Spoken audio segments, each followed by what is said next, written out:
The U.S. Centers for Disease Control and Prevention has collected data on hospitalizations for COVID-19 for over a year, but a new report says it's stopping most of this information being made public. According to the New York Times Sunday, citing people familiar with the data, say the CDC has only published a tiny fraction of the data it has collected.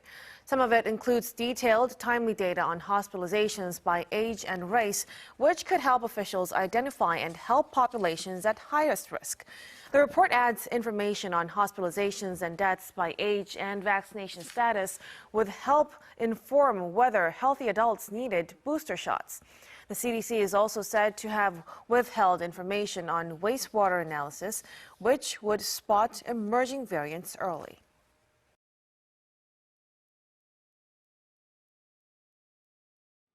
The CDC has collected stockpiles of critical data on COVID hospitalizations and booster shots, but most of that information has not been made public. That's according to a report from the New York Times.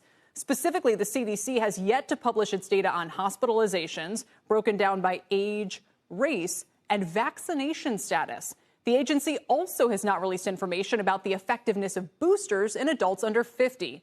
A spokeswoman for the CDC told the Times the agency has been reluctant to release certain data because they fear it could be misinterpreted.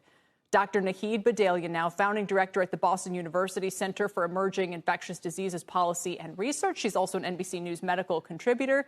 Doctor, good to see you again, and help us understand how this data would be helpful to local officials.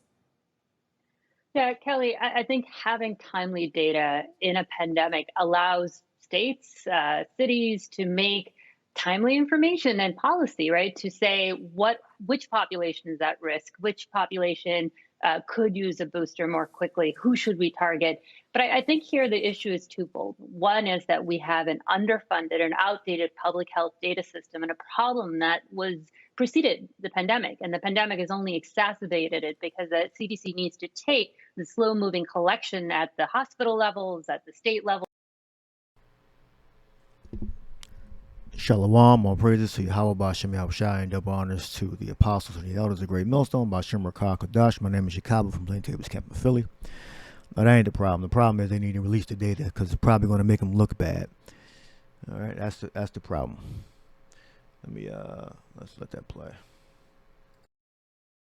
Collate it, collect it, make sure it's accurate, and then interpret it. All of that takes time, right? So the second issue is that what they've said is that they want to make sure that this is ready for prime time. They don't.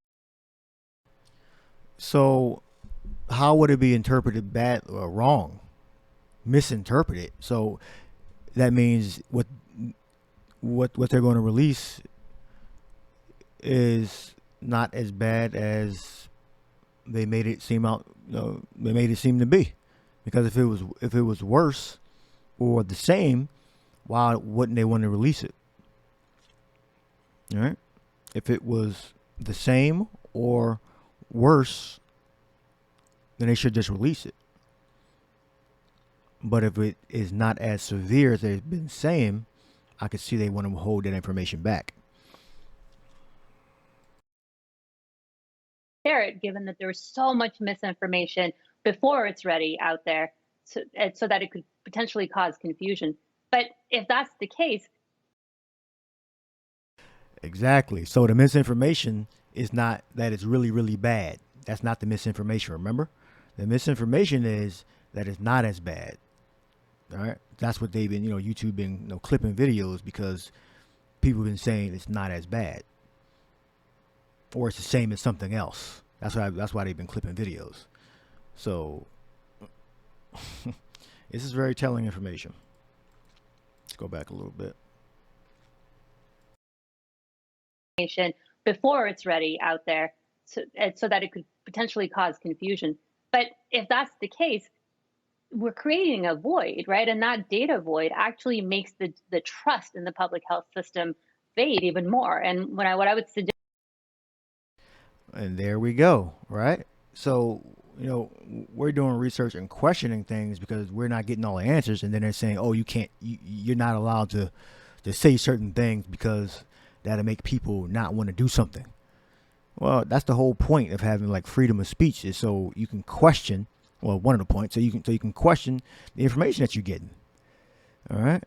But you question certain things, you say certain things, based upon what things you've heard, experiences, things you went through, what you experienced, and they say you can't say that publicly. That's telling, and that's exactly what it's doing. On certain individuals, you've completely destroyed the trust in the medical community when it comes to taking vampire shot. You completely destroyed the trust because they've withheld information, they've exaggerated certain things, and now they don't even care about it anymore. You can go pretty much anywhere without a mask. All right. So, well, I never had faith in the system anyway. So, make that clear. All right. And, you got to, certain things you can't say. I'm like, really? So, after this thing is over, let's say it comes to a point where it disappears completely, will they still uphold the community guidelines? We'll see. That you can't say certain things about a certain thing. Case, we're creating a void, right? And that data void actually makes the trust in the public health system fade even more. And what I would suggest is that if those are resources that are missing to get the CDC to be quickly able to translate all the data it currently has, to be able to quickly interpret and present it, then we need to invest in that particular resources to be able to do that, because without that, we are always flying blind. We are always reacting rather than being proactive. Yeah, and this is a critical juncture because do you think the U.S. could go the route of England and drop restrictions? Well, I hope not, because at the current moment, we are less vaccinated, right? England is about 81%, as you just heard, and we're still below 60 fully vaccinated in this country. And our boosters, particularly among those who are older and who qualify and would benefit the most things, is on the ground in case there's absolutely, and we say our ear testing absolutely is necessary for that. And I think, This was released on February 21st. All right. So that's that. So she's, pro. She's for it. All right. But she makes, a good point about, withholding information. All right.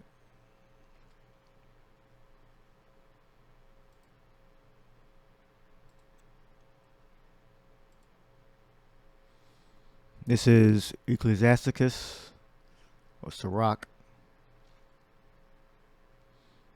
20 and 10. Never trust thine enemy, for like as iron rusteth, so is his wickedness. Though he go humble himself and go crouching, yet take good heed and beware of him. And thou shalt be unto him as if thou hast wiped a looking glass. All right. Meaning you'll see more clearly, all right, after you take a second look, get your peripherals into focus, get your main sight into focus. All right, you'll see what he's really about when you look closer, you focus, and thou shalt know that his rust have not altogether wiped away. All right. So once you focus and see and peel back the layers, you'll see that his wickedness is, or sin, which is rust, is still there, hath not been altogether wiped away. Set him not by thee, lest when he hath overthrown thee, that's what he did with the native Greeks and the native Romans. All right. And with the natives that were here, Issachar, Gad, Reuben. All right. Lest when he hath overthrown thee, he stand up in thy place.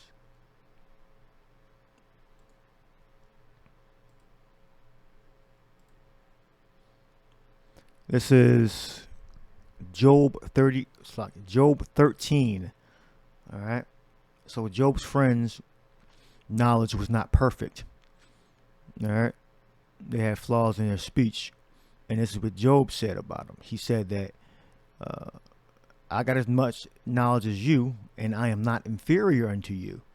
All right. So when we go out and we look up something, they look at us as we're inferior and we don't know what we're talking about. What ye know, the same do I know also. I am not inferior to you. And that's how the Edomites look at the public, at the mass public. We still need these drugs. We still want these drugs. Well, we still need to help impoverished populations. Surely I would speak to the Almighty, and I desire to reason with the power. But ye are forgers of lies. All right. So Job was connected to the Father. All right. And we're connected to the Father through Yahushua. All right. The way we get to the Father is through Yahushua. That's why we worship Yahushua. So when we get those new bodies, we can be one body with the Most High and His Son. But ye are forgers of lies. Ye are all physicians of no value. All right. We got to Paul. It says here, to impute falsely. All right. Represent, especially something undesirable, caused or possessed by someone. Attribute.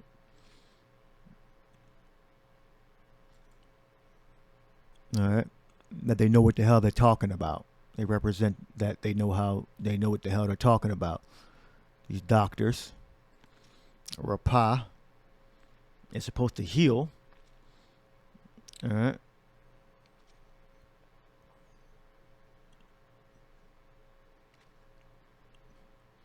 Of national defects or hurts. They're saying this is a global thing. You have doctors are supposed to heal.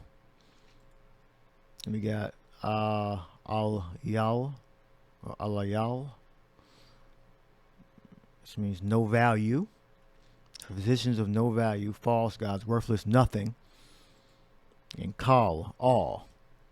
So they all are physicians of no value. It's a physician's supposed to heal. Now, but they're doing that therapy when they give you drugs. All right, that therapy. So remember, what they call physicians today are not your friend. All right.